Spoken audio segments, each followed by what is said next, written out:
बांका 8 वर्षीय मासूम के साथ सामूहिक दुष्कर्म कर फेंक दिया नाले में। कुत्तों के झुंड से परिजनों को मिला शव का पता।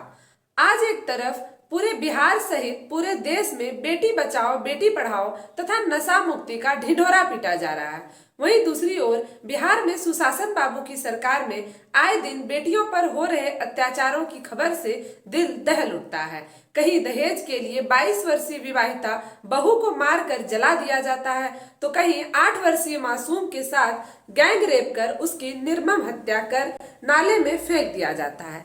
आज तड़के सुबह भी एक मानवता को शर्मसार करने वाला मामला सामने आया है। कल एक तरफ जहां पूरा देश होली के रंग में डूबा था, उसी क्रम में चांदन बाजार में कल एक मासूम भी अपने भाई के साथ खाना खाकर होली खेलने निकली और डीजे की धुन में डांस कर रही थी। उसे क्या पता था कि ये होली उसकी आखिरी होली होने वाली है। वह मासूम जब होली की खुशी मना रही थी, तभी कुछ मनचले दरिंदे शराब के नशे में एक टोटो पर आते हैं और मासूम को जबरदस्ती टोटो पर बैठाकर ले जाते हैं।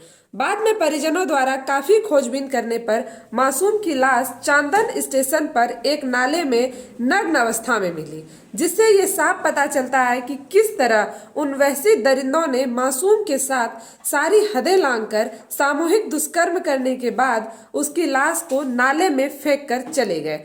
इसकी सूचना पुलिस प्रशासन को दी गई, जिसके बाद 2 आरोपियों को गिरफ्तार कर लिया गया है, जबकि तीसरे आरोपी को ढूंढा जा रहा है। जब तक समाज में ऐसे दरिंदे मौजूद रहेंगे, तब तक बेटी बचाओ बेटी पढ़ाओ का नारा कभी कामयाब नहीं हो पाएगा।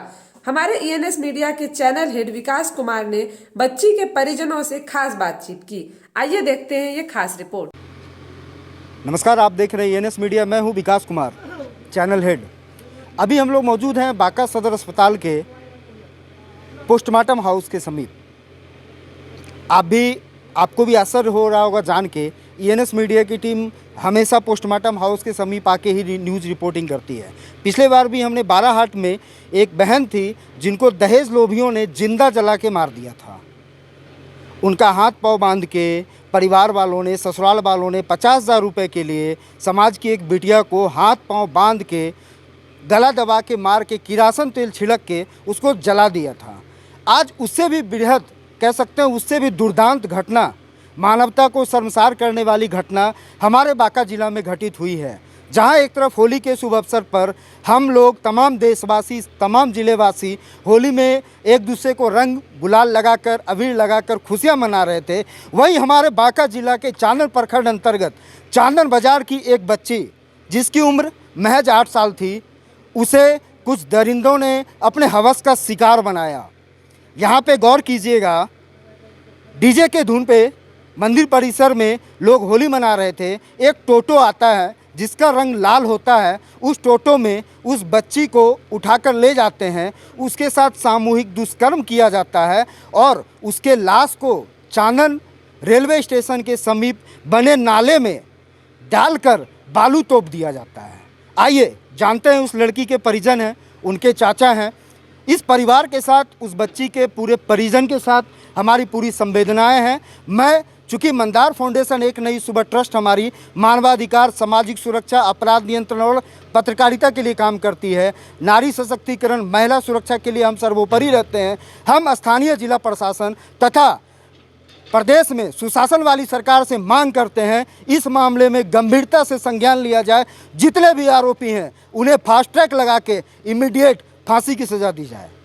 आइए उनके परिजन से हम बात करते हैं। आपका परिचय बताएंगे पहले। मेरा नाम संजीव कुमार पोद्दार है। ये क्या पूरा मामला क्या है संजीव जी? सर 2 बजे खाना खा के निकली बच्ची होली खेलने के लिए। दुर्गा मंदिर से एक टोटो पे बैठ के चली गई, वो ज़बरदस्ती बैठा लिया, वो ले गई। उसके बाद हम लोग टोटल सब जगह घूमे, कहीं पता नहीं चला। कोई उसी का एक छोटा भाई था, वो बोला कि एक मेरी बहन को उठा के ले गया, हमको नहीं लेके गया। और जब खोजते खोजते पता चला कि उसको मार के फेंक दिया और उसके साथ रेप कर लिया। तो इसमें कितने व्यक्ति आपको क्या लगता है, कितने व्यक्ति शामिल थे? 3-4 था। 3 तो टोटो में था सर, लेकिन लग रहा कि उसके साथ और था। मैंने 3 के अलावे और भी व्यक्ति थे, ये आपको लग रहा है? जी सर। तो आपकी बच्ची की लाश कब मिली? ये कैसे मिला? ये कम से हम लोग खोजते खोजते वहाँ जब गए स्टेशन के बगल में, तो कुत्ता घूम रहा था सर। उसी से हम लोग को अंदाज लगा कि यहीं होगा कहीं भी। तो एक भौरा था वहाँ पटरी के बगल में, उसी में हम लोग 20-25 आदमी घुसे। खोजते खोजते तो देखे वहाँ बालू ढक दिया था, सिर्फ उसका पाँव नज़र आ रहा था, पूरे नंगा थी। रात के कितने बजे? वही 11:30-12 बजे के आसपास। मतलब देखिए रात के 12 बजे जो है बच्ची वहाँ पे भौरा है, मतलब नाला है, नाला में सुरंग, एक तरह से 100 मीटर तक लगभग सुरंग है, सुरंग था, सुरंग में इस बच्ची के शरीर को दबाया गया, बालू से तपा हुआ था, तोप दिया था बालू बालू से। से। जी। परिजनों ने बच्ची के पाँव को देखा, तब इन लोगों को जो है लगा बालू हटाया गया, तो इनकी सर्वप्रथम आप लोगों ने क्या इसका सूचना प्रशासन को दी है? प्रशासन को दिए हम लोग। तो कितनी गिरफ्तारी वगैरह क्या हुई इसमें? गिरफ्तारी 2 हुआ, उसमें से एक भाग गया है, तीसरा जो अभी पकड़ा नहीं रहा अभी तक। एक जो है मौकाए वारदात से फरार हो गया, एक भाग गया है, तो उसकी छानबीन प्रशासन कर रही है। आप लोगों का स्थानीय प्रशासन, चांदन थाना, कटोरिया थाना प्लस बांका जिला प्रशासन और प्रदेश में जो अपने सुशासन वाली सरकार है, जागरूकता, जन जागरूकता अभियान नीतीश कुमार जी चलाते हैं, बाल सुरक्षा, कन्या सुरक्षा के लिए कुछ विशेष बिंदुओं पर वो चर्चा करते हैं। क्या आप इन चीज़ों से सहमत हैं कि हो सकता है वो लोग शराब के नशे में हो? आपको लगता है ऐसा? नहीं, वो तो शराब और भांग के नशे में थे सर।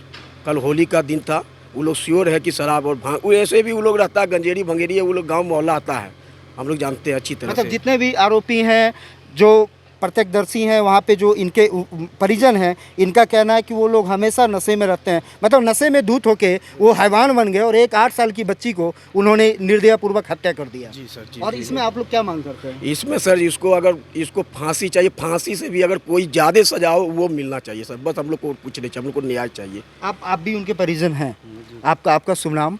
रिंकू कुमार पोद्दार। रिंकू कुमार जी, क्या आपको क्या लगता है इसमें जो है क्या होना चाहिए? फांसी होना चाहिए सर। फांसी होना चाहिए। इनके पिता का नाम क्या हुआ बच्ची गौतम कुमार वर्मा। वो क्या करते हैं? वो बेंगलोर में काम करते हैं। बेंगलोर में। उनकी शादी कब हुई थी? वो शादी हुई थी लगभग। कितने बच्चे उनको कितने संतान? 2 बच्चे। 2 बच्चे, एक लड़का एक बेटी है। लड़की। हाँ, एक लड़का है। तो लड़का, वो बच्चा जो है बेटा, वो बड़ा है कि छोटा 5 है? साल का है। वो 5 साल की और बिटिया 8 साल की। तो कल जो है टोटो में जो जाते देखा तो इनका भाई देखा था? नहीं, बेटा।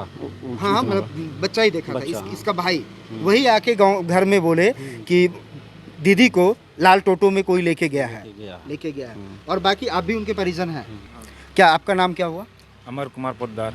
अमर कुमार जी, क्या लगता है इसमें क्या होना चाहिए आपके हिसाब से? उसको तो फांसी की सज़ा होना चाहिए। मतलब आप लोग जो है एक तरफ से फांसी की सज़ा की मांग करते हैं? हाँ सर, ऐसा और ना हो चांदन में, मतलब हमारे अगल बगल में और कहीं भी किसी के साथ बहुत ही दरिंदगी से, मतलब एक बच्ची को 5-6 आदमी ने मिल के घिनौना काम किया है, बहुत ही गलत काम किया है और लड़की को इसी तरह एकदम बिक दिया है। जैसे और भी कहीं भी किसी के साथ ऐसा ना हो, इसलिए उसको फांसी की सज़ा ही होनी चाहिए। जहाँ एक तरफ केंद्र की अगर बात करें, बिहार की बात करें, तो बिहार में जो है 2 है, गठबंधन की सरकार है, जदयू भी है, बीजेपी भी है। बीजेपी जहां एक तरफ नारी सशक्तिकरण, अभी पिछले दिनों हम लोगों ने देखा बीजेपी मुख्यालय नई दिल्ली में माननीय प्रधानमंत्री नरेंद्र मोदी जी ने कहा था कि जो साइलेंट वोटर हैं बीजेपी के, माननीय देश के प्रधानमंत्री, बांका की इस घटना पे आपको भी संज्ञान लेना चाहिए। आप महिला सशक्तिकरण, नारी सशक्तिकरण की बातें करते हैं, आप खुले मन से कहते हैं कि बीजेपी के साइलेंट वोटर, ये उसी साइलेंट वोटर की एक बच्ची है, 8 साल की बच्ची, जिस मासूम को निर्मम हत्या कर दिया गया, मार के नाले में सामूहिक दुष्कर्म कर फेंक दिया जाता है। ये हमारे बांका जिला का वारदात है। इस पे प्रदेश की सरकार और केंद्र की सरकार को भी गंभीरता से ध्यान लेना चाहिए। धन्यवाद। आप देख रहे थे ENS मीडिया। हमारे चैनल को सब्सक्राइब करना ना भूलें। बहुत बहुत धन्यवाद आपका। वहीं दूसरी तरफ मासूम बच्ची को इंसाफ दिलाने के लिए चांदन बाजार में महिलाओं द्वारा लगातार धरना प्रदर्शन जारी है।